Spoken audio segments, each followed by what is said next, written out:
Hello, I'm Rosamond and welcome to this very first podcast of mine, which is my Knitty Gritty London. I've just got back from my knitting group and we've been talking about podcasts and what we'd like to see in them. So I was challenged to do my very first one.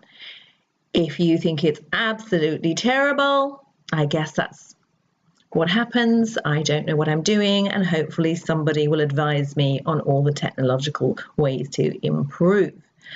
However, I'm delighted if you've chosen to come here today, and I'd love to know what your ideas and thoughts are about knitting in London, in other parts of the UK, other parts of the world. I've really enjoyed knitting videos that I've seen of other people's, and this is my way of joining in with that community.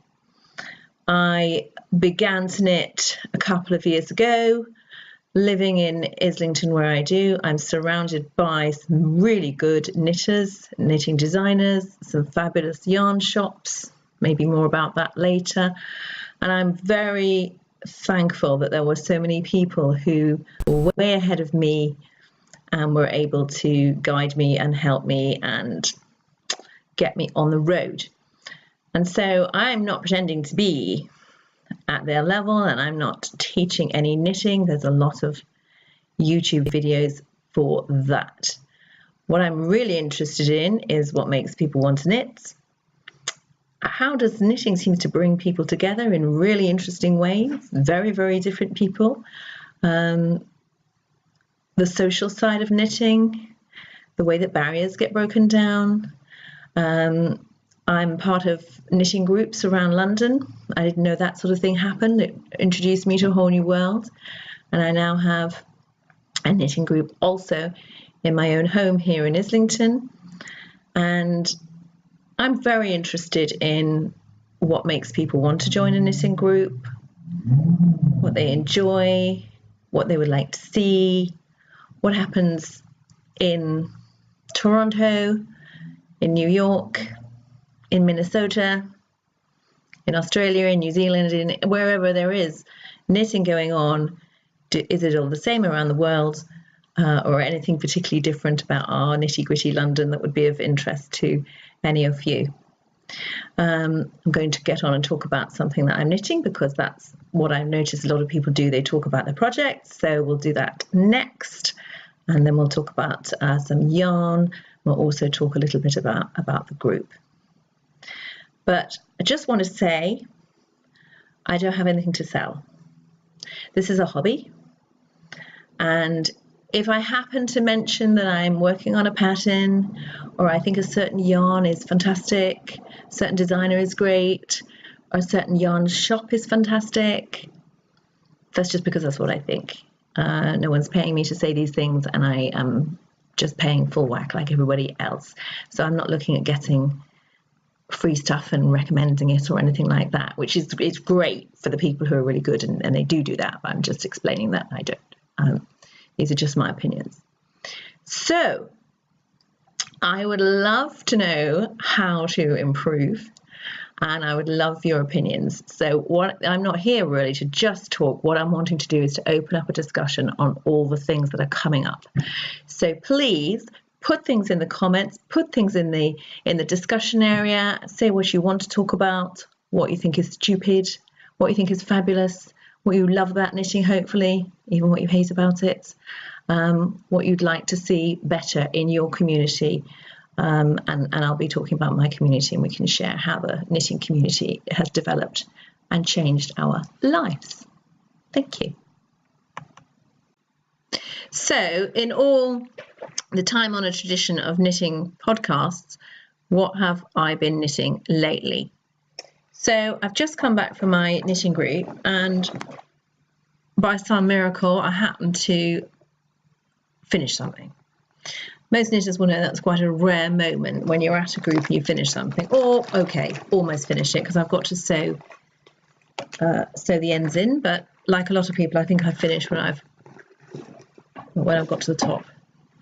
So I have been working for a long time on a pattern of Julie Hoover's. Shout out to Julie Hoover. Julie Hoover is a fabulous amazing knitwear designer, and I bought one of her patterns. Once I bought the pattern, I then looked on Ravelry to see how other people had got on with the pattern.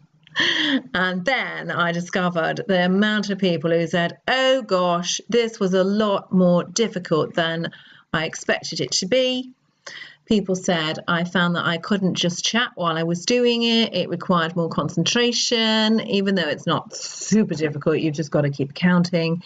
But it's one of those patterns that if you've got one stitch out and you end up with 200 stitches on the needle, they're all going to be a waste of time, and you may not even realize how much you've messed up until you're about 4 or 5 rows in. You think, oh heck, and then you have to keep going back and going back and going back. And I was reading that a lot of people who seem to have been knitting for many more years than me had spent a lot of time unpicking.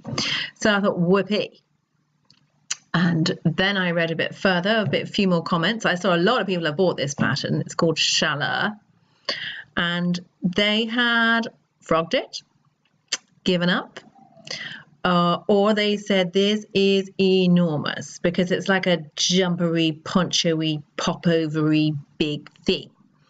And I thought that's fine. I want it to be oversized. However, then everyone said, well, I just couldn't wear it because it was so big. I gave it to 2 people to wear together that I know. It's a horse blanket. Or what people said was, I've had 3 people on Ravelry said that they put, and it was using, I didn't use the same yarn, but most people used the yarn that she suggested in the photograph, and it was a super $20 a skein times 15 skeins, so not a small amount of an investment. And everyone said this, who bought that particular yarn said this yarn is so gorgeous. And yet 3 people, because it was so big, ended up putting it in the dryer in an effort to shrink it so that it would be wearable. So with that, I figured, the bar is pretty low for me. I'm not an expert knitter. All these great people who've done masses of work on Ravelry have given up or not been happy with the result. So I've taken my time. I must have done 3 or 4 other projects in between when I started this and abandoned it and came back and abandoned it. You know how it is. So the fact that we actually got to the last row was a Yahoo moment today. Whether I will ever use it, I'm not sure yet. So here it is. In fact, of course, I'm going to shove these bits in because they've all got to be sewn in. This is the collar here. Yeah, I know I said it was finished, but yes, I've still got the cast off to do. And that depends a lot on how much I think I'm going to be blocking it or shrinking it somehow by undoing a whole load. So can we even fit all this? I don't know if we can, there's so much. It's a herringbone stitch. See, I've got to stretch my arms. There's the bottom. The other side is a little bit lower for the back. Huge arms, all knit in one long thingy. I'm just finishing the collar up the top here. So the collar is, I could try and hold all this together because at some point I will try it on. You know, it's this kind of a collar or something like that.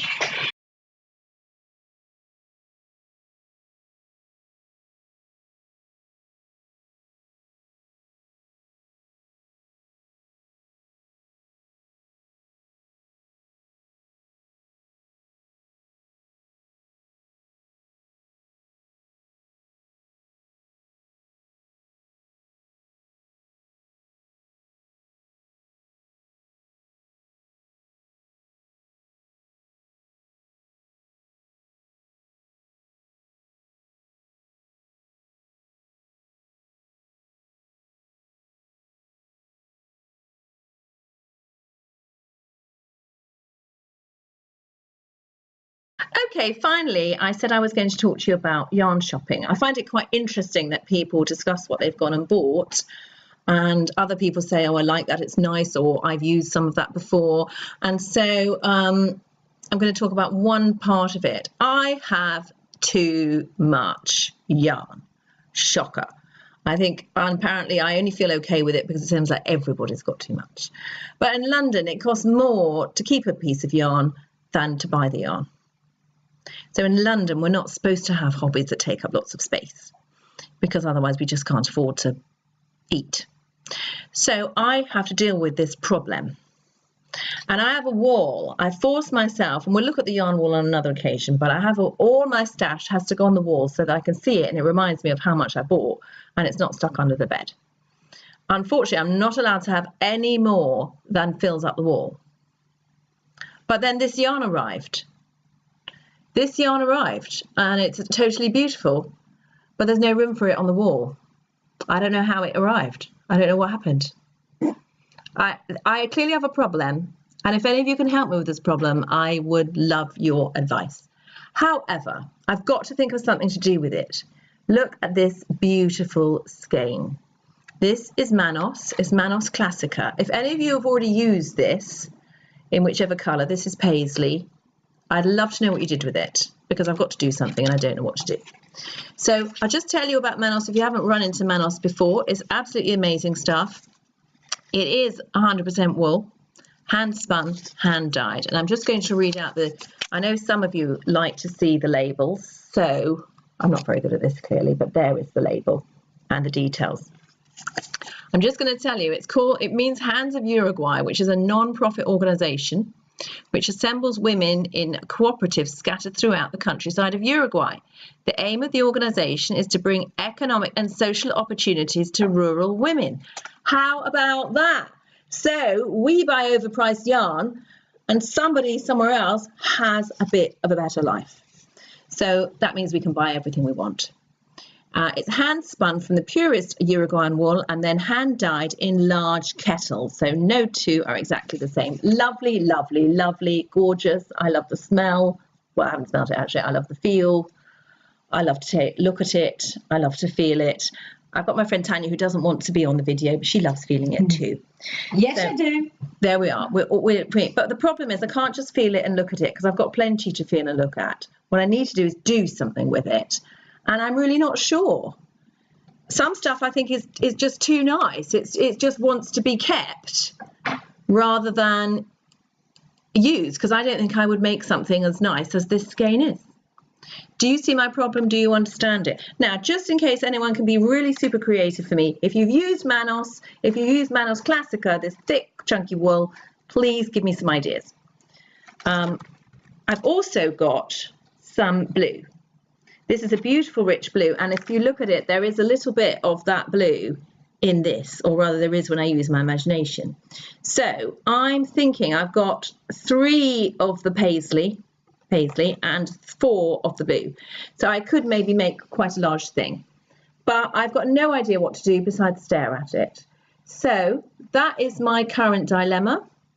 If anyone can advise me what to do before I have another yarn problem, and what will happen is something else will just arrive in the mail and I won't know what to do about that either.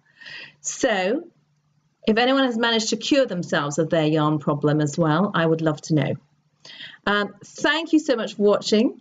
I'd love to know your comments, whether on this yarn, on the social side of knitting, on the group knitting, or on my Julie Hoover thing, if you've actually made one of those as well, or about blocking. I think knitting is a fabulous way to bring people together from around the world, and I'd love to see what you think of the comments, and thank you for all of your patience while I've trogged my way through this very first podcast.